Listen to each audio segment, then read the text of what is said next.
Mantan Presiden Ekuador Rafael Correa memperingatkan Amerika Serikat setelah pasukan khususnya menangkap dan menculik Presiden Venezuela Nicolas Maduro pada Sabtu 3 Januari 2026. Correa menuturkan tindakan Donald Trump bisa menjadi pembenaran bagi Rusia melakukan hal serupa terhadap Presiden Ukraina Volodymyr Zelensky. Rafael Correa menegaskan bahwa tindakan Washington menetapkan presiden mengerikan yang bisa menjerumuskan dunia ke barbarisme. Ia pun mengecam reaksi dunia internasional yang menurutnya munafik. Dengan reaksi dunia yang tak keras, Korea mengatakan bahwa Amerika Serikat bisa saja lolos dari tindakan hukum. Korea juga menuturkan apa yang dilakukan Amerika Serikat bisa menjadi pembenaran jika Presiden Rusia Vladimir Putin menangkap Presiden Ukraina Zelensky. Korea juga menuturkan bahwa apa yang dilakukan Amerika Serikat telah menginjak-injak hukum internasional. Operasi Amerika Serikat ini juga dikecam oleh anggota BRICS, termasuk Rusia, China, Brazil, dan juga Iran. Moskow menyerukan agar Venezuela dijamin haknya untuk menentukan nasibnya sendiri.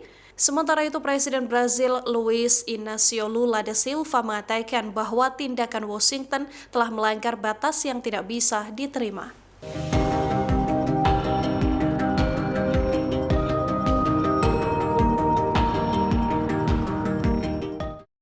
Ancaman Presiden Amerika Serikat menguasai minyak di Venezuela seusai Presiden Nicolas Maduro ditangkap turut mempengaruhi Indonesia. Pertamina diketahui memiliki aset minyak dan gas atau migas di Venezuela. Pertamina melalui anak usahanya PT Pertamina International Eksplorasi dan Produksi atau PIEP diketahui memiliki aset minyak dan gas di Venezuela. PIEP merupakan pemegang saham mayoritas dengan kepemilikan sebesar 71,09% pada Maurel dan juga Prom atau MNP. Manajer Relation PIEP Daneswari Ratno Wardanto mengatakan sejauh ini tak ada aset dan staf MNP di Venezuela yang terdampak seusai Donald Trump mengklaim akan mengambil alih pengelolaan industri minyak di negara tersebut. Ia menegaskan bahwa PIEP melakukan pemantauan secara cermat terhadap dinamika dan situasi yang sedang berkembang. PIEP juga menjalin koordinasi berkelanjutan dengan KBRI di Caracas sebagai bagian dari langkah kehati-hatian dan komitmen perusahaan dalam memastikan keselamatan serta keberlangsungan operasional. Seperti diketahui seusai menangkap Presiden Venezuela Nicolas Maduro, Amerika Serikat ingin fokus melakukan pengelolaan terhadap industri minyak di Venezuela. Trump juga mengatakan perusahaan-perusahaan minyak Amerika akan ditugaskan memperbaiki infrastruktur energi di Venezuela. Ia menilai infrastruktur tersebut telah rusak parah. Trump juga menuding rezim sosialis Venezuela telah mencuri industri minyak. Ia menyebut industri tersebut dibangun dengan teknologi dan keahlian Amerika Serikat. Trump menilai hal ini sebagai salah satu pencurian properti Amerika terbesar dalam sejarah negaranya. Donald Trump juga menegaskan bahwa pembangunan kembali infrastruktur energi di negara ini akan memakan waktu. Untuk itu, Trump akan menghadirkan militer Washington untuk menjaga stabilitas di kawasan.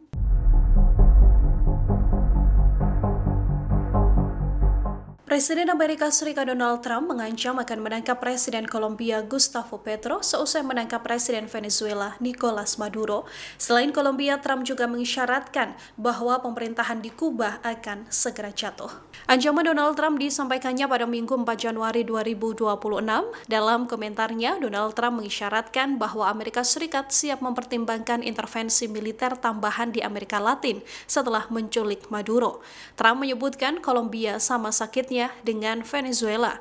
Meski tak secara gamblang menjawab, Donald Trump mengatakan bahwa operasi Amerika Serikat di Kolombia adalah ide yang bagus. Komentar ini lantas memicu reaksi keras dari Petro. Ia menyuarakan seluruh negara di Amerika Latin untuk bersatu dan menghadapi serangan dari Amerika Serikat. Maduro dan sang istri ditangkap oleh pasukan Amerika Serikat pada Sabtu 3 Januari 2026. Amerika Serikat menuduh Maduro bekerja sama dengan geng dan kartel yang ditetapkan Amerika Serikat sebagai organisasi teroris dengan sebaran narkoba sampai ke Amerika. Pemerintah Venezuela berulang kali telah membantah tuduhan Amerika Serikat terkait narkoba dan ancaman terorisme. Kini Amerika Serikat mengklaim akan mengambil alih seluruh kekuasaan di Venezuela, termasuk mengendalikan aset migas yang menjadi kekayaan dari Venezuela.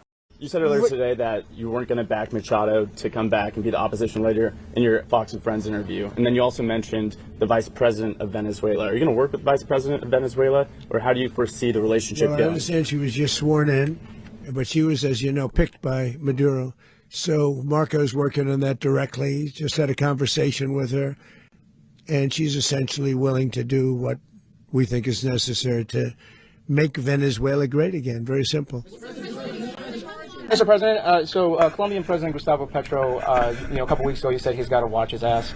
And today, he said he's not concerned about anything happening to him in the aftermath of this operation. So, just what your message is well, about he that. has cocaine mills. He has factories where he makes cocaine. And yeah, I think I stick by my first statement. He's making cocaine. They're sending it into the United States. So he does have to watch his ass.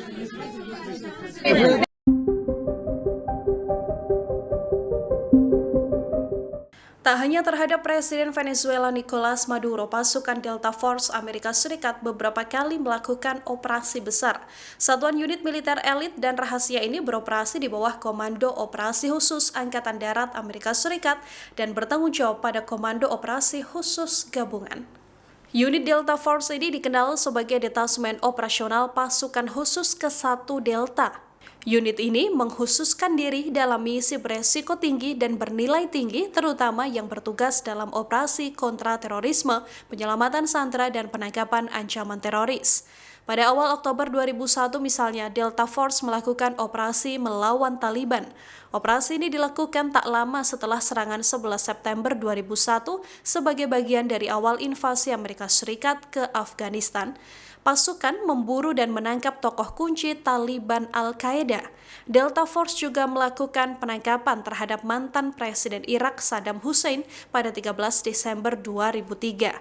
Saddam Hussein ditemukan bersembunyi di sebuah lubang bawah tanah sempit yang kemudian dikenal sebagai Spider Hole. Saat ditangkap, Saddam tidak melakukan perlawanan yang berarti. Penangkapan ini dilakukan secara cepat dan senyap untuk menghindari bentrokan besar dengan loyalis Saddam. Pada malam 15 Mei 2015, pasukan operasi khusus Amerika Serikat juga melakukan penggerebekan di Deir ez-Zor, Suriah Timur, dengan tujuan penggerebekan adalah untuk menangkap kepala operasi keuangan ISIL Abu Sayyaf. Para pejabat Amerika Serikat mengumumkan bahwa anggota Delta Force terlibat dalam misi 8 Januari 2016 yang melibatkan penangkapan pemimpin kartel Sinaloa El Capo Guzman setelah baku tembak di Los Mochis, Sinaloa, Meksiko. Dan yang terbaru, penangkapan Presiden Venezuela Nicolas Maduro pada Sabtu 3 Januari 2026.